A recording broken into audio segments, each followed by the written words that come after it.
Halo pecinta catur dimanapun kalian berada. Kali ini pertandingan antara Kapten Evan melawan Alexander McDonald.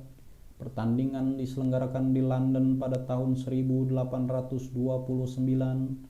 Langsung saja pertandingan diawali dengan pembukaan E4, dibalas dengan E5, kuda ke F3, kuda hitam ke C6, kemudian gajah ke C4, dibalas dengan gajah ke C5. Untuk pertama kalinya dalam sejarah catur, Kapten Evan mengorbankan pion B2. Langkah ini kemudian terkenal dengan sebutan Evan Gambit. Pengorbanan ini dimaksudkan untuk serangan bidak putih yang lebih fleksibel dan terbuka. Hitam yang belum cukup familiar dengan langkah ini akhirnya menerima pengorbanan pion putih. Kemudian pion maju ke C3, gajah mundur balik ke C5, putih melakukan rokade pendek, kemudian kuda ke F6. Untuk lajur raja hitam bersiap melakukan rokade pendek sambil mengancam pion E4 yang lemah.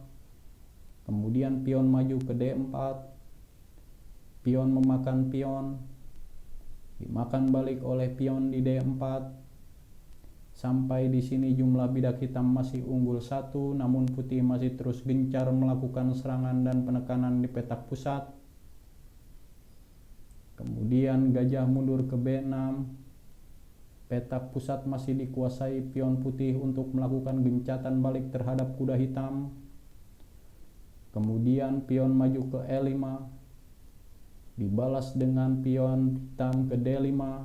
Jika putih memakan pion D5 secara N pesan, maka raja hitam berpeluang untuk mencari posisi yang aman dengan rokade pendek. Langsung saja putih mencaplok kuda hitam untuk membuka lajur serangan.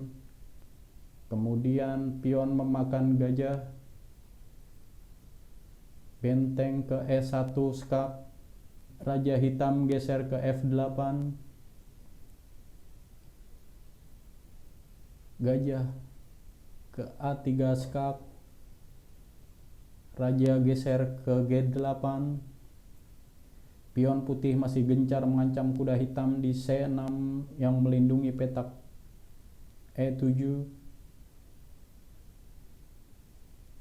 Kuda ke A5, gajah ke E7 mengancam menteri.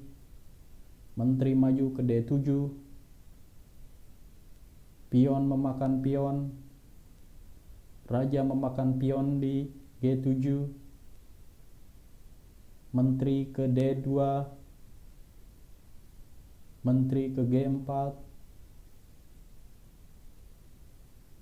menteri ke C3 skak, raja mundur ke G8,